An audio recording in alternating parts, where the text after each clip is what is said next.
महाराज जी दास की जब पहली कथा हुई थी ना द्वारिका में, तो पहले दिन मुझे अभी ये विषय बोल करके स्मृति में आया। पहले दिन जब कथा थी महाराज जी, तो बहुत डरा हुआ था मैं, बहुत भयभीत था। पिताजी महाराज के 5000 से अधिक शिष्य आए हुए थे द्वारिका में, और प्रथम दिन की कथा चैनल पर लाइव टेलीकास्ट। और उस समय महाराज जी एक रोग भी हो गया था मुझको। कुछ दिन पहले ही मैं हॉस्पिटल, उसी दिन जिस दिन मंच पर बैठा हूं उससे 2 दिन पहले ही हॉस्पिटल से निकल करके आया था। डॉक्टरों ने तो मना कर दिया था कि आप इनसे कथा मत करवाओ, लेकिन हमारे नाना जी, जिनका मैं बार बार स्मरण करता हूं, उन्होंने मुझे नारायण कवच याद कराया उसी समय और कहा, लाला तू यदि भागवत जी पर विश्वास करे तो भागवत जी में ही नारायण कवच है, जो कि देवताओं को प्रदान किया गया विश्वरूप गुरु के द्वारा। बोले या नारायण कवच को पाठ रोज करे कर, तो को कछु ना होगा। मैंने कहा जी जी नाना जी। तो नारायण कवच का प्रताप था कि वो कथा हो गई, और आज तक भी जो स्वस्थ हूं वो नारायण कवच का ही प्रताप है।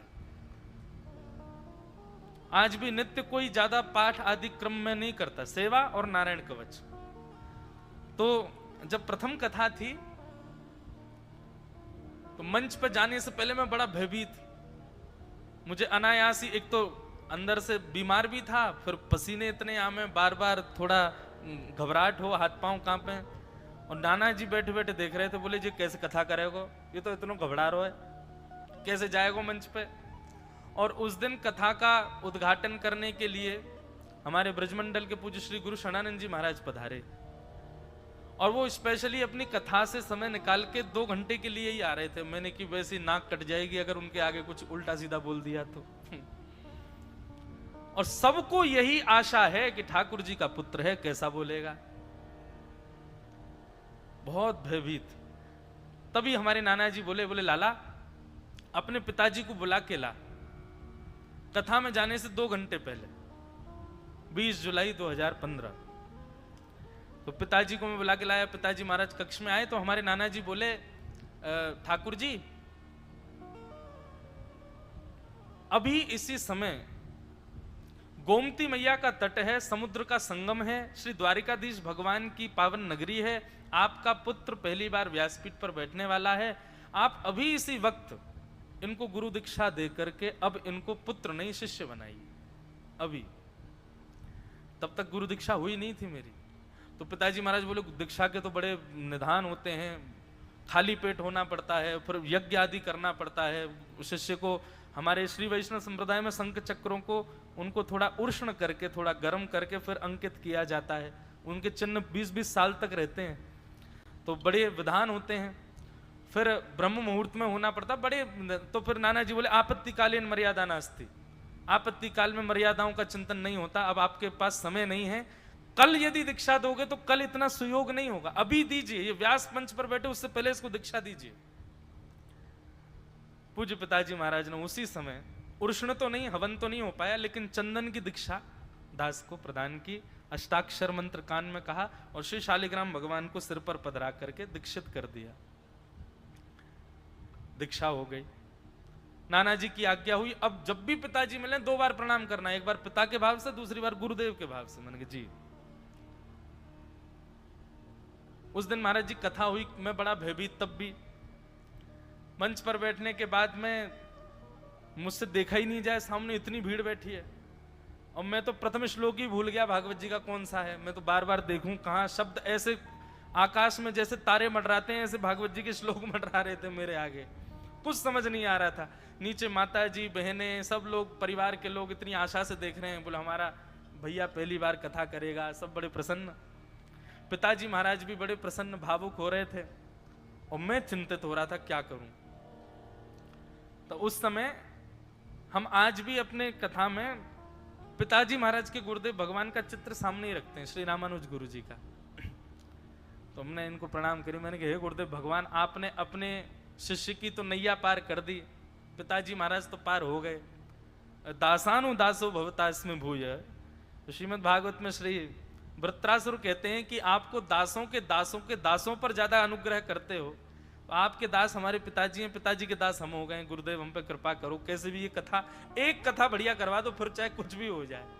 तब तो भाव अलग था ना कथा कहने का, तब तो ये था बस सब प्रसन्न हो जाएं। अब भाव बदल चुके हैं। बस गुरुदेव को प्रणाम करके आंख बंद करके मैंने बोलना प्रारंभ किया और महाराज जी कथा बड़ी बढ़िया हुई, सब याद आता चला गया अपने आप। और श्री गुरु शरणानंद जी महाराज सामने बैठे और उनका ऐसा ऐसा मुद्रा थी, और वो जब मंच पे आए तो बोले कि हमें लगी नहीं रहा ये पहली बार बोल रहे हैं, ऐसा लग रहा है धन कब से कथा कर रहे हैं, बड़ी अच्छी कथा कर रहे हैं। उस समय महाराज जी पहली बार व्यास मंच पर बैठे और पहले ही बार सूक्ष्म अहंकार चित्त में आया कि हमने कथा सुनाई। बोले कोई पहली कथा में इतना बढ़िया कैसे बोल सकता है, ये तो मैंने बोला है। और वह सूक्ष्म अहंकार नाना जी को दिख गया। जब मैं व्यास मंच से उतर करके आ रहा था, भीड़ लगी चारों ओर, और मैं बड़ा खुश, मैंने आज बढ़िया हो गया काम, तो इंद्रेश हो गए पार, बढ़िया हो गया, सब चीज बढ़िया। नाना जी लेकिन एक एक चीज नोट करते जा रहे थे। और कक्ष में जाते ही मैंने कहा, मैं नाना जी कैसी रही कथा, देखा आपने कितना बढ़िया बोला मैंने, महाराज जी कितने खुश हो गए। वो नाना जी बोले, उनके वो बेचारे सीधे बोलते थे, मुंह पे बुरा लग,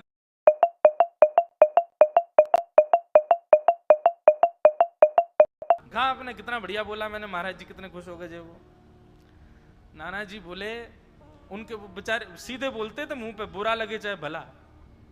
बोले अल्लाह अभी तो में तो ब्यास की बास आ रही है। मैंने कहा मतलब? बोले किस बात का अहंकार करते हो, 2 श्लोक बोल के आ गए, अब तुमको अहंकार हो गया कि तुमने कथा कह ली।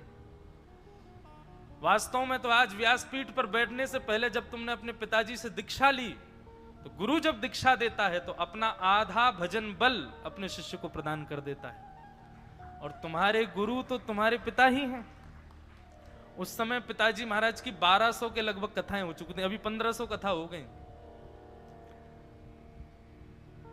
बोले 1200 कथाओं का आधा कितना हुआ? मैंने कहा 600। बोले 600 कथा तक तो लाला यही सोचियो कि तू नहीं तेरे पिताजी की तपस्या बोल रही है।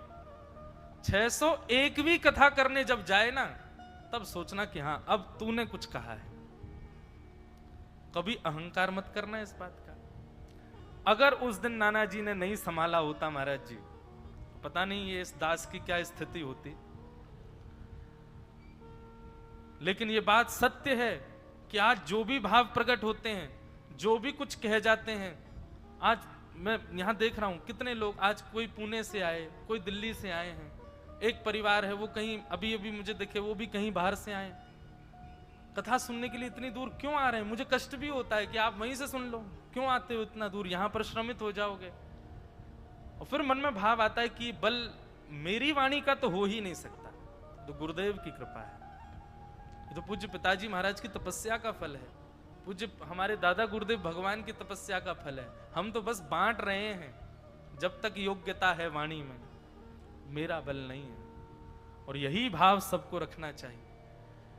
आप किसी को कुछ अच्छा दे दो तो भी यही भाव रखो कि ठाकुर जी ने मुझसे करवाया, और आप कुछ अच्छा स्वीकार कर लो तब भी यही सोचना मैं योग्य नहीं था, ठाकुर जी ने मुझे दिलवाया। अपने आप को सदा अयोग्य मानते हुए रहना चाहिए। आज अर्जुन को बड़ा खेद हो रहा है कि मैं उस समय अपने आप को योग्य क्यों मानता था। मैं योग्य तो कभी नहीं था।